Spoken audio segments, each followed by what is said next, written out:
আসসালামু আলাইকুম, কেমন আছেন সবাই? আশা করছি ভালো আছেন। সো লঞ্চ করতে চলেছে ফেব্রুয়ারিতে 2023 সালেই 1 তারিখে Samsung Galaxy S23 ultra. Samsung Galaxy S22 আলট্রাকে টাটা বাই বাই করার সময় চলে এসেছে। সো এবার কী নতুন ফিচার নিয়ে আসলো S23 আলট্রা? সেই পুরোনো ফিচারে থাকলো না নতুন ফিচার আবার নিয়ে আসলো? কী ফিচার থাকতে চলেছে আমাদের সামনে লিক হয়ে এসেছে, তাই আপনাদের শেয়ার করতে চলেছি। তো চলুন ভিডিওটি শুরু করি। আর হ্যাঁ, আমাদের চ্যানেলে যদি এখনও সাবস্ক্রাইব করে না থাকেন তাহলে সাবস্ক্রাইব করে নিন, আর যারা সাবস্ক্রাইব করেছেন তাদেরকে থ্যাংক ইউ। সো গাইস, প্রথমে আমরা যদি ডিজাইনের কথা বলি, ডিজাইনে বেশি কিছু চেঞ্জ করা হয়নি। ডিজাইন সেমই ডিজাইন পেয়ে যাচ্ছেন। ফ্রন্ট সাইডে সেই সেমই ডিজাইন পেয়ে যাবেন, কার্ভ ডিসপ্লে। অ্যান্ড ব্যাক সাইডের কথা যদি বলি, ব্যাক সাইডে আপনারা দেখতেই পাচ্ছেন শুধুমাত্র ক্যামেরা মডেলের সামান্য পরিমাণে চেঞ্জ হয়েছে, এবং কর্নার প্রথমে ছিল রাউন্ড, এবং এখানে দেখতেই পাচ্ছেন কর্নারটা কীরকম হবে, এবং এখানে কর্নারটা দেখতেই পাচ্ছেন। আর ব্যাক সাইড রাউন্ডই পেয়ে যাবেন। সো আপনারা দেখতেই পাচ্ছেন ডিজাইনটি। স্যামসাং এবার S20 আলট্রাতে ডিজাইন চেঞ্জ করেনি, সেটা একটা ভাবার বিষয়।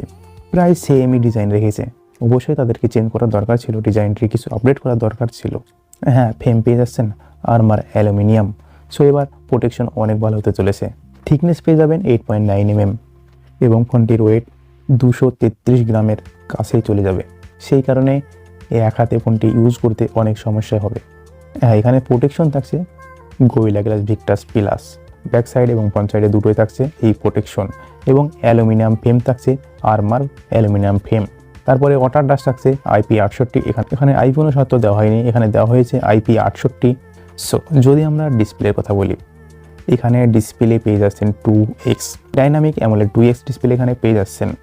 ডিসপ্লে 2K ডিসপ্লে পেয়ে যাচ্ছেন, অ্যান্ড 6.8 ইঞ্চির ফুল HD প্লাস ডিসপ্লেতে। এবার পিক ব্রাইটনেসও বাড়ানো হয়নি।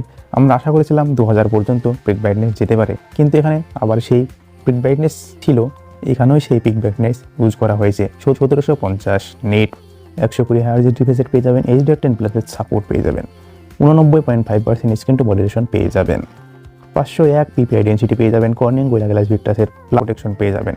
তো নো ডাউট ডিসপ্লে অনেক বেটার পেয়ে যাচ্ছেন, বাট কিন্তু এইবার iPhone 14 Pro Maxের সঙ্গে কম্পেয়ার করতে গেলে একটু সমস্যা হচ্ছে। আর ফিঙ্গারপ্রিন্ট ডিসপ্লের মধ্যে পেয়ে যাবেন, সেই সেমি ফিঙ্গারপ্রিন্ট ডিসপ্লে পেয়ে যাবেন, আল্ট্রাসনিক ফিঙ্গারপ্রিন্ট অনেক ফাস্ট পেয়ে যাবেন, বাট একবার মিস হতে পারে। যদি সফটওয়্যারের কথা বলি, এখানে অ্যান্ড্রয়েড 13 One UI 5 পেয়ে যাচ্ছেন। তো এখানে বেটার পারফরমেন্স পেয়ে যাবেন One UI।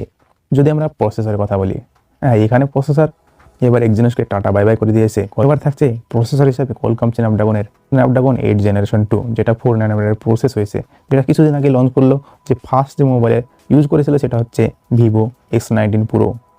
তারপরে অনেক মোবাইলেই ইউজ করেছে এই প্রসেসর দিয়ে। সো এবার এই প্রসেসর দিয়ে ইউজ করছে Samsung Galaxy S23 ultra. So ফোনটি কত প্রাইসে লঞ্চ করছে তারপরেই বোঝা যাবে কতটা ভ্যালু ফর মানি। এর CPU অনেক পাওয়ারফুল পেয়ে যাবেন, যারা হাই স্পিড পেয়ে যাবেন 3.36 GHz Cortex X3, ভাবতেই পারছেন অনেক হাই স্পিড পেয়ে যাবেন। Snapdragon 8 Generation 2 অনেক পাওয়ারফুল চিপসেট এটি পেয়ে যাচ্ছেন। GPU এর 740 পেয়ে যাবেন অ্যাডিনো, বাট গেম খেলা নিয়েও কোনো সমস্যা আসছে না, দারুণ পারফরমেন্স পেয়ে যাবেন এখানে। CPU দুটোই পাওয়ারফুল পেয়ে যাবেন। হ্যাঁ, এর ভ্যারিয়েন্টের কথা যদি বলি, 128GB 8GB প্রথম যে ভ্যারিয়েন্ট সেটা পেয়ে যাবেন, তারপরে 256GB 12GB পেয়ে যাবেন, 512GB 12GB 1TB 12GB পেয়ে যাবেন। হ্যাঁ, UFS 3.1 শুধুমাত্র 128GB ইউজ করা হয়েছে, তারপরে পেয়ে যাবেন UFS 4.0 অ্যান্ড LPDDR4X। যদি আমরা ক্যামেরার কথা বলি, হ্যাঁ, ক্যামেরাতে এখানে চেঞ্জ করা হয়েছে। এবার 108 মেগাপিক্সেল না, এবার ইউজ করা হয়েছে 200 মেগাপিক্সেলের 1.8 অ্যাপারচারের সেন্সর, যেখানে ডিটেলস অনেক বারবারকে নিয়ে আসবে। কেননা যত মেগাপিক্সেল বেশি হয় সেখানে ডিটেলস অনেক বেশি হয়ে থাকে, তো ডিটেলস অনেক বেশি করে নিয়ে আসবে স্যামসাং। এবার এখানে ফিচার পেয়ে যাবেন PDF, laser EF and OIS। So আমরা দেখি সবসময় স্যামসাংয়ের ক্যামেরা এবং ডিসপ্লে অনেক বেটার হয়ে থাকে অন্য মোবাইলের কম্পেয়ারে।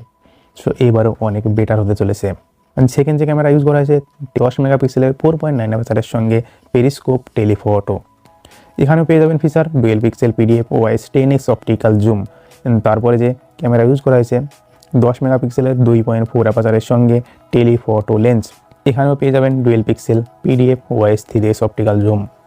তারপরে যে ক্যামেরাটি ইউজ করা হয়েছে 12 মেগাপিক্সেলের 2.2 অ্যাপারচারের সঙ্গে 120 ডিগ্রি আলট্রা ওয়াইড। এখানে ডুয়েল পিক্সেল PDF পেয়ে যাচ্ছেন, এখানে OIS মোড ফিচার পাবেন না। যদি ভিডিও রেকর্ডিংয়ের কথা বলি, এখানে video recording 8K 24 FPS 30 FPS recording করতে পারবেন and 4K 30 FPS 60 FPS recording করতে পারবেন অ্যান্ড এখানে সাপোর্ট পেয়ে যাবেন either 10+ stereo sound and gyro IES। যদি ফ্রন্ট ক্যামেরার কথা বলি, হ্যাঁ ফ্রন্ট ক্যামেরা তো এখানে চেঞ্জেস করা হয়েছে, এখানে এবার পাচ্ছেন 40 মেগাপিক্সেলের ফ্রন্ট ক্যামেরা। তো এবার ক্যামেরাতে ধামার মাথায় চলেছে স্যামসাংয়ের ফোনগুলো যে ফ্ল্যাগশিপ ফোনগুলো সবসময় হাই র্যাঙ্কেই থেকে যায়, সবসময় ওয়ার্ল্ড কাপই থাকে। সো এবারও ওয়ার্ল্ড কাপাতে চলেছে, বাট ডিজাইনটা যদি আর একটু বেটার করতো, একটু যদি চেঞ্জ করতো তাহলে অনেক বেটার হয়ে যেত।